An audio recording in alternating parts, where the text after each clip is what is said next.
तेल के लिए तख्ता पलट या तीसरा विश्व युद्ध।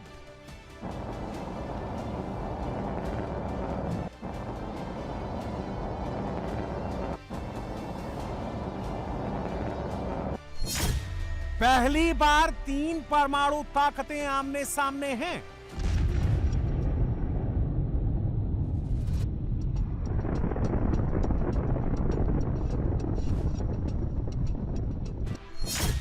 रूस और चीन ना वेनेजुएला हैं और ना ही ईरान।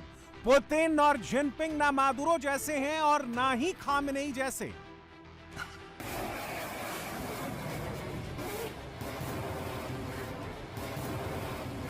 अमेरिका को युद्ध के मैदान में पहली बार शेर से सवा शेर की टक्कर क्या होती है, इसका अंदाजा होने जा रहा है।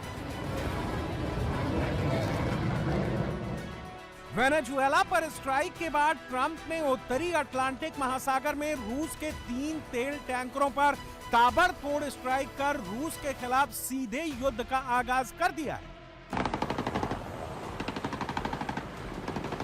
अमेरिका ने पहले उत्तरी अटलांटिक महासागर में रूस के जंबो तेल टैंकर मैरिनेरा को सीज किया, फिर कैरेबियन सागर में सोफिया तेल जहाज पर जबरन कब्जा किया।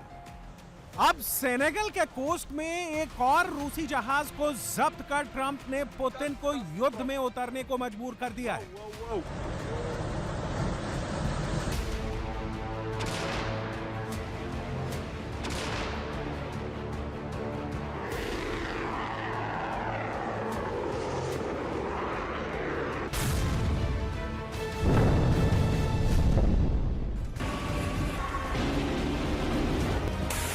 पुतिन की नेवी ने समंदर में युद्ध की प्रैक्टिस शुरू कर दी है।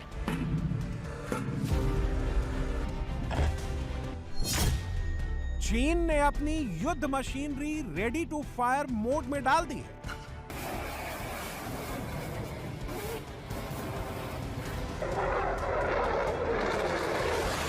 डेनमार्क के फाइटर जेट पलटवार की तैयारी कर चुके हैं।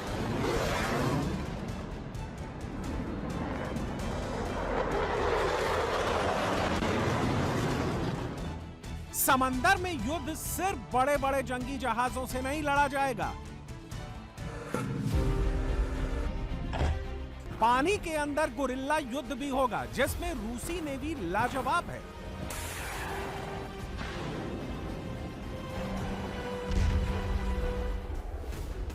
समंदर में जब युद्ध का बिगुल बजेगा तो सिर्फ अमेरिका, चीन, रूस नहीं होंगे। यह युद्ध दुनिया के 50 से ज्यादा देशों को अपनी चपेट में ले सकता है। Britain, Germany, Denmark, Netherland, Norway, Brazil, Cuba, Mexico, Chile, Colombia, Guyana, Iran, तुर्की और मिडिल ईस्ट के देशों तक ट्रंप की लगाई आग पहुंचेगी, क्योंकि ट्रंप ने खुद को 3 महासागरों का राजा घोषित कर दिया है। यहां से तेल टैंकर सिर्फ ट्रंप राजा की मनमर्जी के गुजरेंगे। जो तेल पर ट्रंप को कट और कमीशन नहीं देगा, उसका टैंकर वो जब्त कर लेंगे, भले ही तेल वेनेजुएला का हो या ईरान का। वेनेजुएला और ईरान का तेल अब ट्रंप ही बेचेंगे, वही रेट तय करेंगे, वही कमीशन तय करेंगे। ना वेनेजुएला की सरकार से पूछेंगे, ना खामेनेई से कोई डील करेंगे। तेल की बिक्री से जो कमाई होगी उसके कुछ हिस्से से वेनेजुएला और ईरान की जनता की मदद करेंगे, बिल्कुल रॉबिन हुड वाले स्टाइल में। अगर यकीन नहीं होता तो मार्को रूबियो की ये बात नोट कर लीजिए। ये वेस्टर्न हेमिस्फीयर हैं। हम यहाँ किसी को बेस बनाने और ऑपरेशन करने की इजाजत नहीं देंगे। ट्रंप और रूबियो जिस वेस्टर्न हेमिस्फीयर का मालिक अमेरिका को मान रहे हैं, वो कोई छोटा मोटा हिस्सा नहीं है। इसमें north America, south America, Atlantic महासागर, प्रशांत महासागर, कैरेबियन सागर और बर्फ से ढका आधा अंटार्कटिका शामिल है। कुल मिलाकर 50 से ज्यादा देश इसी टेरिटरी में बसे हैं। ट्रंप खुद को इन देशों का सरदार मानने लगे हैं। जो भी सरदार की बात नहीं मानेगा, उसका हाल मादुरो जैसा होगा या खामेनेई जैसा कर दिया जाएगा। What we're not going to allow is for the oil industry in Venezuela to be controlled by adversaries of the United States. You have to understand, why does China need their oil? Why does Russia need their oil? Why does Iran need their oil? They're not even in this continent. This is the Western Hemisphere. This is where we live. And we're not going to allow the Western Hemisphere to be a base of operation for adversaries, competitors, and rivals of the United States. It's going to continue to happen. They are not going to come from outside of our hemisphere, destabilize our region in our own backyard, and us have to pay the price for it. Not under President Trump. Trump western hemisphere के राजा इतनी आसानी से नहीं बन पाएंगे, क्योंकि सामने चट्टानी इरादों वाले पुतिन खड़े हैं। ट्रंप को पुतिन का जवाब जैसे को तैसे वाला होगा, इसमें कोई डाउट नहीं है। इसकी पहली झलक कैरेबियन सागर में दिखाई देने लगी है, जहां पुतिन की BS-329 पनडुब्बी पहुंच चुकी है। यह परमाणु मिसाइलों से लैस है। इस पनडुब्बी के साथ रूस का सुपर टॉर्पीडो पोसाइडन भी भेजा गया है। यह एक अंडर कवर ड्रोन है।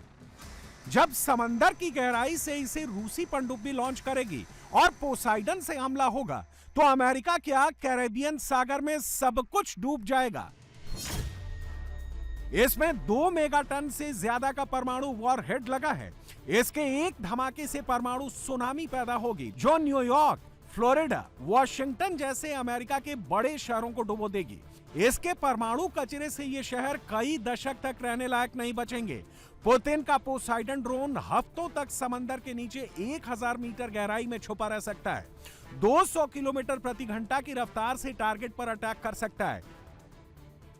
रूस ने इसे अमेरिका और नाटो देशों की बैलिस्टिक मिसाइल डिफेंस सिस्टम को दरकिनार कर हमले के लिए तैयार किया है। क्या अब वो वक्त आ गया है? अगर ट्रंप नहीं रुके तो क्या पुतिन का पहला प्रहार समंदर के नीचे से होगा? पुतिन ने वार्निंग दे दी है। पश्चिमी देशों ने रेड लाइन क्रॉस कर दी है। रूस का धैर्य अनिश्चित काल तक नहीं बना रह सकता। अगर रूस पर युद्ध थोपा गया तो कोई विजेता नहीं होगा। हम सब शहीदों की तरह स्वर्ग हो जाएंगे और यहीं मुर्दा पड़े रहेंगे। सबसे बड़ा नुकसान यूरोप का होगा, शायद वो धरती पर ही ना रहे। पुतिन ऐसा क्यों कह रहे हैं? दरअसल रूस के पास न्यूक्लियर हमले की जानकारी के लिए अर्ली वार्निंग सिस्टम है। अमेरिका के पास भी अर्ली वार्निंग सिस्टम है। यूरोप के पास कुछ भी नहीं है। वो परमाणु हमले के दौरान डिफेंसलेस है। Все должны понимать, что вот у России есть система СПРН, система по предупреждению, раннего предупреждения о ракетном нападении. У США есть. Больше в мире нигде такой системы развитой нет. У нас есть. В Европе развитой системы нет. Они в этом смысле более или менее беззащитны. Это первое. Второе, мощность ударов. У нас наше тактическое ядерное оружие в 3 раза мощнее, в 4, чем использованные американцами бомбы против Хиросимы и Нагасаки. फिलहाल ऐसा लगता नहीं।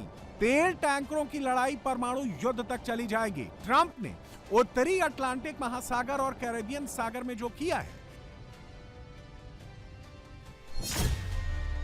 अब पुतिन वही नॉर्थ सी, काला सागर और बाल्टिक सागर में कर सकते हैं।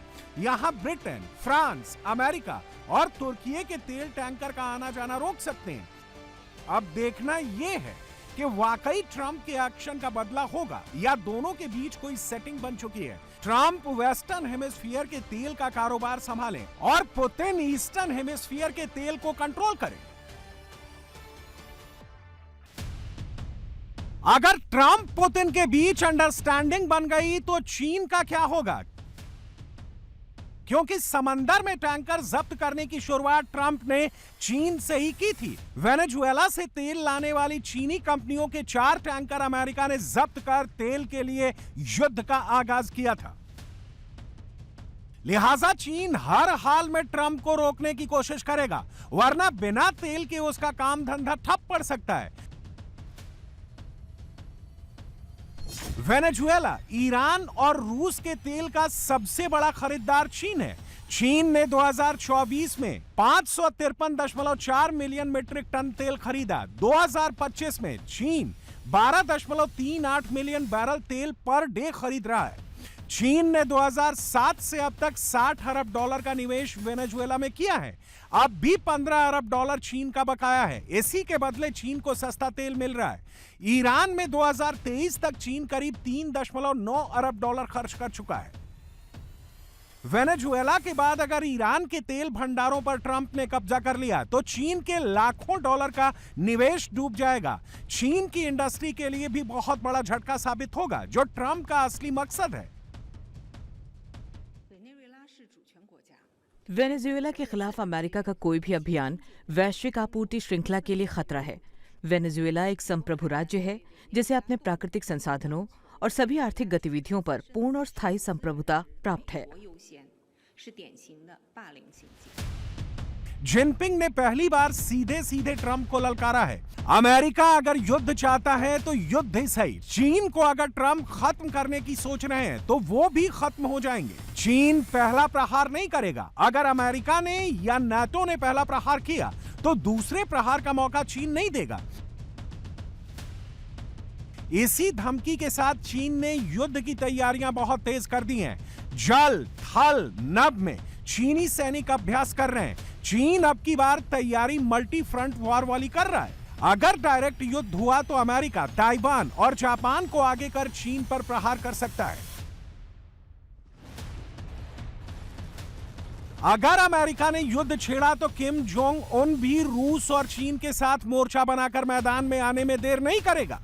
ईरान और वेनेजुएला के मौके पर किम जोंग उन पहले भी अमेरिका और इजराइल को चेतावनी दे चुका है। किम के पास ऐसी मिसाइलों का जखीरा भी है जो परमाणु प्रहार कर सकती हैं, अमेरिका तक मार कर सकती हैं।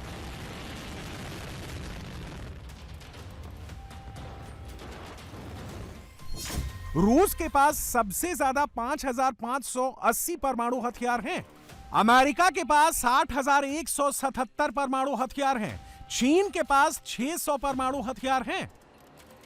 रिटायर्ड फ्रांसीसी अधिकारी मिशेल योकोवलेफ ने अनुमान जाहिर किया है कि अमेरिका 18 से 24 महीने में चीन से युद्ध शुरू कर सकता है।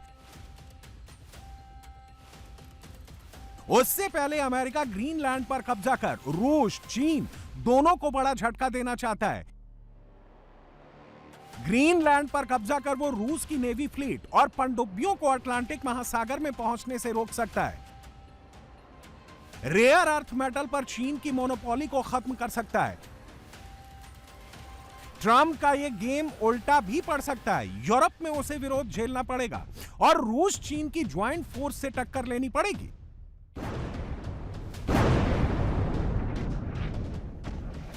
Russia is not Venezuela. Russia is a nuclear-armed powerhouse, that is not going to allow itself to be, quote-unquote, pushed around like we're able to do with Venezuela, because Venezuela is a much smaller and much less capable nation. Maduro के बाद Trump का अगला target Khamenei है। Iran में जिस तरह आग लगी हुई है, गली गली गोलियां चल रही हैं, उससे खामेनेई को हटाना अब ट्रंप के लिए मुश्किल नहीं है।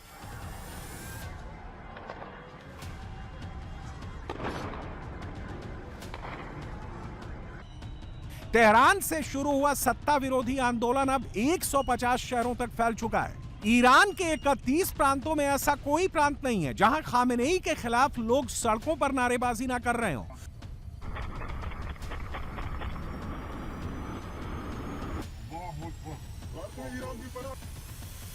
सुलेमानी का स्टैच्यू ईरानी पब्लिक ने फूंक दिया है। यह वही कमांडर हैं जिसे अमेरिका ने ड्रोन अटैक में मार गिराया था। खामेनेई रिजीम ने तेहरान और कई शहरों में सुलेमानी के स्टैच्यू बनाए थे। उसे ईरान का हीरो बताया था। उस हीरो का नामो निशान बागी जनता ने मिटाना शुरू कर दिया है। खामेनेई के कमांडरों को दिन दहाड़े सड़क पर घसीट घसीट कर मारा जा रहा है। यह IRGC का लेफ्टिनेंट महमूद है, जिसे गुस्साई अवाम ने गोलियों से भून दिया।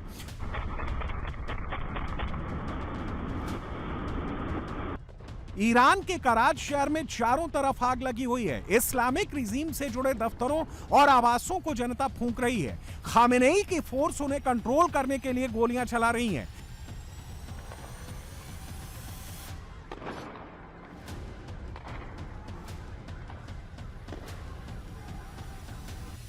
खोरासान में भी बिल्डिंगें धू धू कर जल रही हैं। खामेनेई के विरोधी जगह जगह आगजनी कर रहे हैं। दरअसल आंदोलन को कुचलने की कोशिशों के बाद प्रदर्शनकारियों का गुस्सा बहुत ज्यादा भड़का हुआ है। घर हो या कार, सब फूंक देने पर भीड़ आमादा है।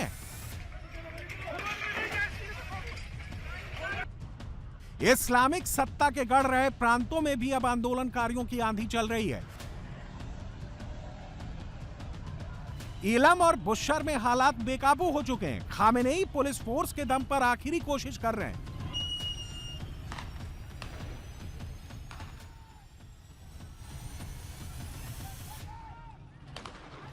आंदोलनकारी इस्लामी हुकूमत का झंडा जलाकर खामेनेई को सीधा चैलेंज दे रहे हैं कि जब तक तख्ता पलट नहीं होगा वो पीछे नहीं हटेंगे।